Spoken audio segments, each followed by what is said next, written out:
The Cairns region attracts tourists from across the globe as a place to admire. For thousands of years, the Great Barrier Reef has used its magnetic charm to lure the most adventurous souls. With today's adventurers coming to measure themselves, not against the challenges of the sea, but against the foreboding mountains that lay adjacent. Only the foolhardy are blind to the perils that lurk at every bend. All are in awe of the magnificence of the roads, but not all are wise to the tricks this ancient land has prepared. The time has come for the stopwatch to start. This is Targa Great Barrier Reef. It's been a long journey. It's all very surreal for us and the team today. 3 years of solid work. Even locals can't believe we've been able to close Kuranda and Gillies Range for this event. Incredible fields turned up. And look at all the people at the start. I mean, the welcome mat in Cairns has been overwhelming. This is fantastic. It's great for Cairns. It's extremely exciting to have so many people up here. One of the beautiful things about it is everybody will be able to not only drive around and check out the region, but it also gives everybody in the region an opportunity to come and look at $20 million worth of spectacular cars, modern, exotic, olds, all kinds. It's terrific. It's great to have them in the north. We've got the reef, we've got the rainforest, we've got the tablelands. So there's a lot to do and see, as these people will find out.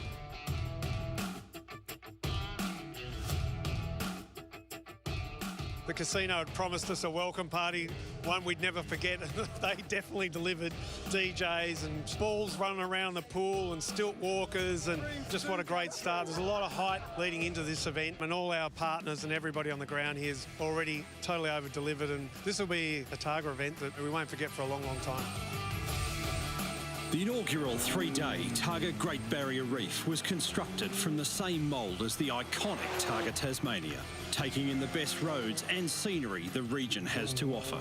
Day one began on sugarcane-lined country roads before taking crews up Gillies Range, then to Lake Morris.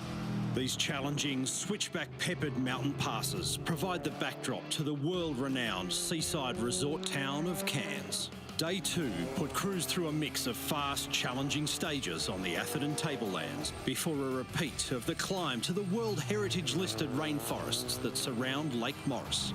On the final day, competitors took on the Kuranda Range, then a further 5 stages on the Atherton Tablelands to round out the event.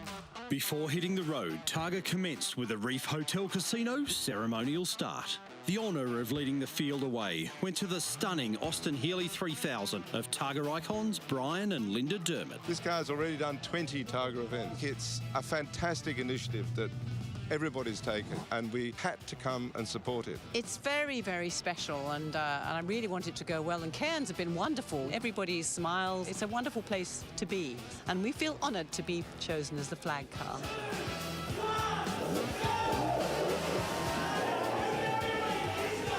Spectators lined the streets of Cairns to grab a final glimpse of cars as they paraded out of town, with a tour commencing the cavalcade, followed by the TSD category, where competitors aim to match a set average speed on each stage. Next, the speed-limited GT Sports and Thoroughbred trophy cars, followed by the Handicapped Classic and Outright Classic GT, then Early Modern, GT2 and GT4. Irrespective of the category, all competitors were eager to get onto the roads that lay ahead. As soon as we found it was going to be on, we couldn't wait to get involved. You know, it just makes sense. We're local, it's local. What an opportunity for us. We've seen these ranges for years and years, driving up them every weekend, so to have the opportunity to race them is just amazing. It's going to be a great event. It's new. No one knows what to expect. It's sunny. Bring it on. What a fantastic morning. The whole city is behind the race, and it's a great thing because I think the event is fantastic. We're happy to have it. The fact that we're up here in this time of year and it's beautiful and sunny and warm, and there's some really great roads up those ranges, so I think everyone's going to really enjoy the drive. The opening Green Hill stage offered crews a chance to get into the groove as they blasted along the sugarcane-lined route.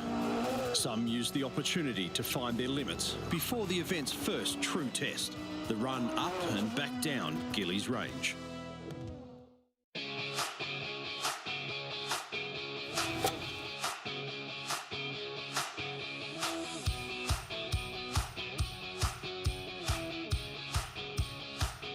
With the harvest continuing, Targa Great Barrier Reef left the endless sugarcane fields, heading into the hills, where the all-new stages provided a fresh set of challenges. The tight switchback roads offered the Lotuses of Paul Stokell and Malcolm Reed and Jeff Morton and Cameron Reeves the chance to join the mix at the front of the field. On Gillies Range, it was the Dodge Viper of reigning Targa Tasmania champions Jason and John White that charged to an 11-second lead. Stokell and Reed fought back, winning Little Mulgrave, meaning the day-ending Lake Morris and Copperlode tests would be decisive, with the tight, bumpy stages expected to favour the Lotuses. But defying expectations, the Viper threaded the needle to win both tests and end day one with a narrow 17-second lead. It's tight, and that's how we like our competition, but when we first seen the course, we thought it's going to be something that's going to be hard for us to win because there wasn't so much leg stretching opportunity for a car that's got that much power.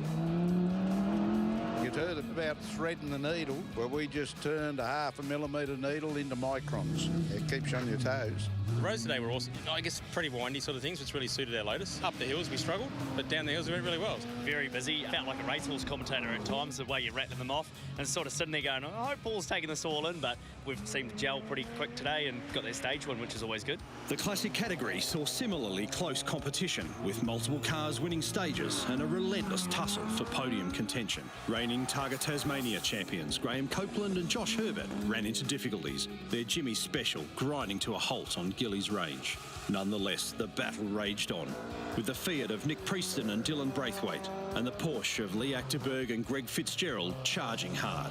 However, it was the Volvo of Ashley Yelds and Charlie Hughes that ended the day narrowly in front. Not quite sure how we sort of managed to stay ahead of them. There's some pretty tight competition all around us. So it was very cool to be dodging 1 second here and there. A lot of work, but it was a lot of fun. A true handicap run properly should be like that. It should be very close. Battle it out down to the second. In GT4, Luke Kinnear and Alan Stevenson were the day's big surprise, winning stages and taking a 20-second advantage into Copperlode. However, that challenging test claimed their Subaru.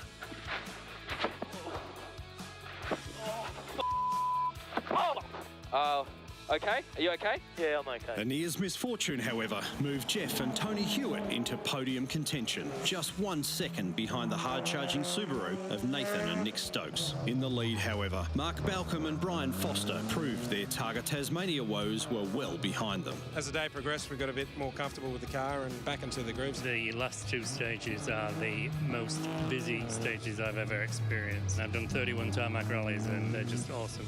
Early modern saw both Adam Gosling and Ian Noble and Liam and Larry Howarth making their intentions clear, but neither were able to contain Tony Quinn and Kate Catford, their Porsche setting the pace out front. Very busy the stages today, lots of just left, right, lots of corners, so kept me busy. Makes no difference because I don't listen anyways. Just winding up the road, left, right, left, right.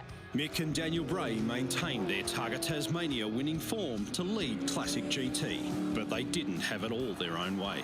Keith and Mary-Ann Callinan's Di Tommaso Pantera was right on their heels, until a crash on the day's final stage handed second place to their son and daughter-in-law, Daniel and Christy Callanan. Mick Downey and Jared Acker remained in touch, despite a day peppered with mechanical issues. Yeah, welcome to the Cairns hot weather, so we've had some fuel issues.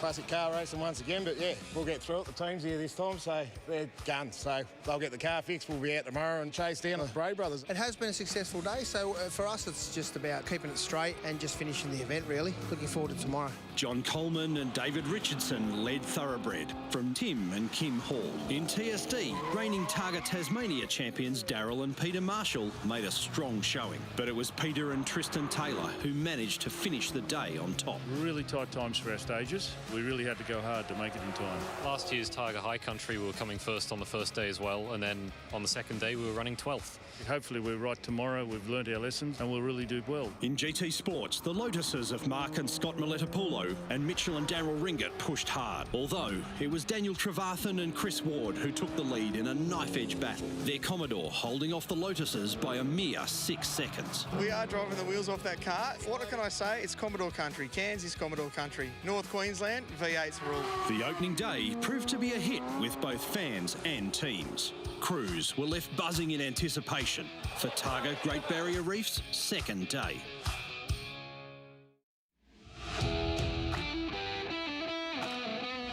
The The second day of Targa Great Barrier Reef saw the dawning of another perfect day for tarmac rallying, with crews set to face off against 7 stages as the course headed inland onto the Atherton tablelands, where the fast, narrow roads only promised greater challenges. Teams were then given a second run at Lake Morris. Spectators lined the route in anticipation of the action, and Targa didn't disappoint, with crews charging hard along the dusty, tricky stages. However, the day was not without drama. The alpha of Jacob Overduin and Adrian McKinstry finding trouble on North Johnston. We're getting more and more into it, and then we're using some interesting pace notes. None. Planted the brakes, we just went straight. We hit the one gutter in the whole town. Smashed a massive hole in the sump, and then we had a little bit of a fire. So it's quite dramatic, but we found some awesome guys. They come unstuck, and we thought, well, lend the boys a hand. They come all the way from Ireland. Backed him into the shed here, and let's get him on the road again. They've gave us all the tools, let us in their drive, provided us jacks. They've even provided a pair of shorts to get us out of the race gear. Highlight of the day, mate. You fellas should do this every weekend here. They even had a stack of step ladders, which we cut up to repair our sump. It'll get us going again, and we're finished today. You love Targa? Oh, I do now. In GT2, Craig Dean and Mary Hughes began the day 4th, their Mustang loving the fast tableland stages. However, the Glen Allen test saw them tumble down the leaderboard after a wild spin. Both Morton and Reeves and Stokel and Reed had strong days. But despite the pressure of the Lotuses snapping at their heels, the Whites maintained their lead. Heading into the final day, Morton and Reeves are at the head of the chasing pack. I'm a bit blown away at the moment. Coming here, I had no expectations in particular, apart from just having a good time. We collected our first ever outright stage win, which is a bit of a watershed moment.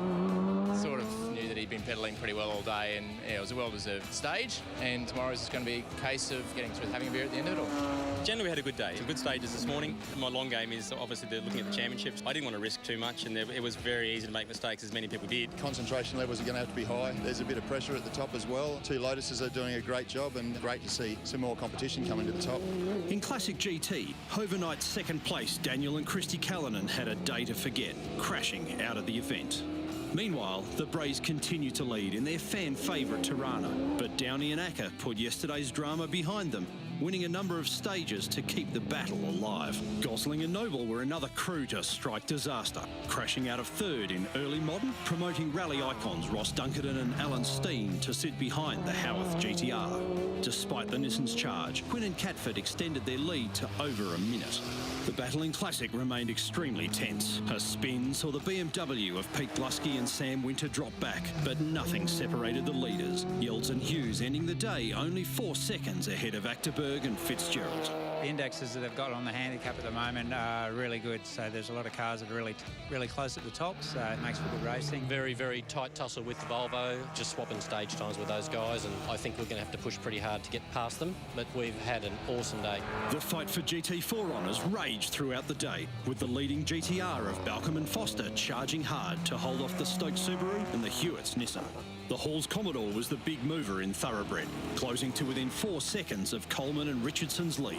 To be leading, we're totally surprised. Not what we came here to try and do, but it's a result of having fun. GT Sports saw plenty of action, with the overnight leading Commodore of Trevathan and Ward leaving the road and dropping back to 3rd. Displacing them were a pair of charging Lotuses. The Ringets settled in 2nd, leaving the Milletta Pulos with a narrow 15-second lead.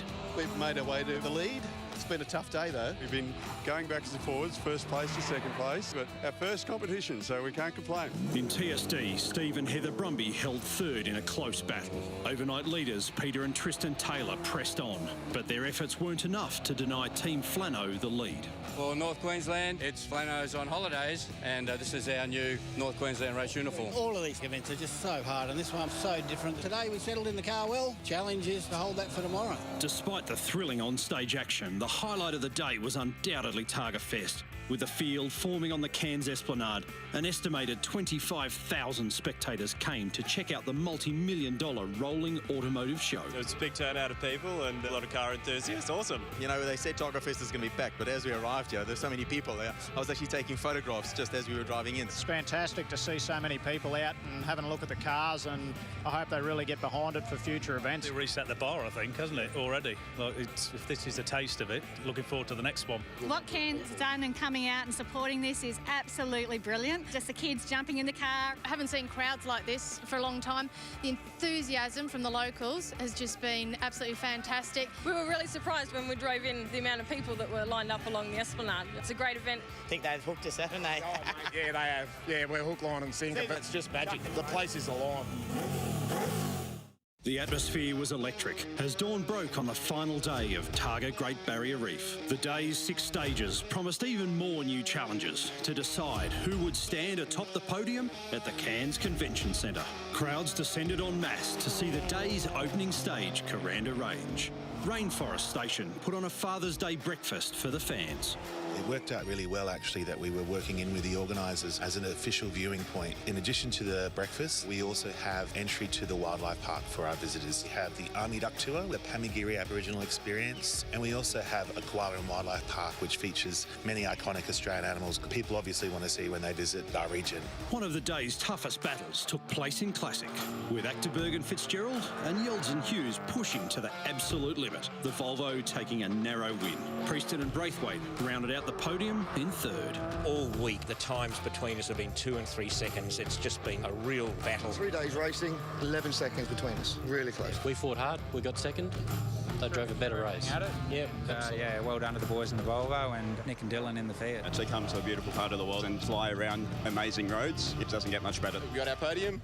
That's what we were aiming for, a podium. It's a good day. The early modern leaderboard was in a state of flux. Quinn and Catford maintained their lead, but overheating issues meant they required a tow after the last stage, earning them a 5-minute penalty, dropping them to 3rd. This promoted Dunkerton and Steen to 2nd, and the elated Howarths to 1st. Surprise here. We thought we're coming in for 2nd. No problem after a fairly good event. Looked on the phone. Next minute we know we're 1st in class. We were fast as an early modern on every stage today, so good to be at the top end. The amount of support we've got from the locals has just been fantastic. In 50-odd years of competing, I've never seen so many people at a rally function ever. Although Quinn and Catford dropped to 3rd, they still had to drive over the line in order to finish and deny Anthony Ginocchio and Scott Hamilton their first ever Targa podium. We've been told for the last few minutes that his car is being loaded onto a truck. It's being taken off a truck. We're hoping to collect 3rds, but we're not entirely sure at the moment. The car was going good, but it developed an overheating thing. We towed it back in. Now, there was all sorts of calculations going on that we could have picked up 3rd, but that is not the spirit of Targa. I think you've got to do all the stages, cross the finish line. I want to win fair and square, but not through the rule book. Congratulations, 3rd. Hey! Fantastic. In Classic GT, Downey and Acker turned up the wick again, closing the gap to Braze Tirana on each stage. But it wasn't enough. The Braze coming home with 29 seconds in hand and finishing 8th outright. Just building on the rest of the year. We're having a good year, so looking good for the championship. We're just happy to stay in front of Mr. Downey once again. Don't get me wrong, he's absolutely pushed us all the way. We knew we were potentially being in trouble this afternoon if we ran those last 2 stages. Those same 2 stages, we took 30 seconds out of him prior, then they got cancelled and we lost by 29 seconds. If we did the same times, we would have won by 1 second. Trophy, bud. Banks and Douglas rounded out the podium in their Porsche. The roads are excellent, organisation's great, everything's good. You drive through the little towns out there and everybody's out and it's great fun. The GT Sports battle went down to the wire. Mechanical issues consigned the Trevarthen and Ward Commodore to 3rd behind a pair of Lotuses. The Ringets finishing seconds behind the Moletta Pulos. The Lotus is just fantastic over these sorts of roads. It was a really good day and we pushed hard and I guess we finished up in the right spot, so we're chuffed. Congratulations to Mark and Scott because they really pushed hard in the last couple of stages. There was only a few seconds between us. Overnight thoroughbred leaders Coleman and Richardson faced issues throughout the day. They managed to hold on to 2nd ahead of Tyson and Celise Cowie, but the Commodore of Tim and Kim Hall ended the event with a commanding lead. It's our first time we've ever done anything like this. We're full-on rookies. So once we got into the feel of it, we just slowly hummed them down and it has been an incredible experience. Had a broken throttle cable, so in the middle of a stage, so Zip ties and wire. We're here finished. It's just been brilliant to see the community getting involved and really loving it. It's been a brilliant event. Rob Bryden and Doc Lang charged into third in TSD after a tight battle for podium positions. The Taylors had a strong event, but despite their best efforts, it was the Marshals who took a narrow victory. Completely different event to anything else we've run. Very, very challenging. I think it's going to be a fixture on the calendar. How fantastic has this event been for everybody who's turned out but also enjoyed the cars? Just been a brilliant event. It was great fun. We were trying to catch the Marshals in the ute, but Peter and Darryl are just, they don't make mistakes. Cannot believe it. It was the last stage, lost the timing, but he brought us home. The competition in GT4 was intense, with the Stokes Subaru and the Hewitt's Nissan pushing to narrow the gap to Balcombe and Foster's GTR. However, a final advantage of 14 seconds earned them the right to stand on the top step of the podium. Yeah, it's been a bit of a tussle. We've made a few mistakes. I suppose we had to get into headspace after our crash in Targa, Tasmania. We've overcome that, and it's fantastic to have a win finally. It's been pretty tight, down to only a few seconds between positions right at the death there, so keeps you on your toes. Back to third, I thought, well, let's see if we can get back to second or if we can hold third, and let's just keep driving. Heading into the final day, the GT2 category was still wide open. The opening salvo, however, saw the whites draw clear. Morton and Reeves won the Morrigatta stage, but in the final test it was Stokel who dug deepest, taking second with a 6-second advantage and putting himself into the lead of the Australian Targa Championship. Out in front, the whites took decisive GT2 and outright wins in the very first Targa Great Barrier Reef. It all comes down to planning and Jason coming up here, writing the notes and doing the homework, as I say, planning. We put everything we could into it, and there was certainly no walk in the park, so it was one of the very rewarding ones, but the event that was put on here is going to be one of those things that awesomeness is measured by for a while, and it was something that was really good to be a part of. Jumping in the car with Paul, you drove fantastic. Went into today in third place and had a good run up Taranda Range, and we had a really good run through Milla Milla, which is one of the long stages. It sets us up for a great finish at Targa High Country later in the year. The last few days have just been awesome.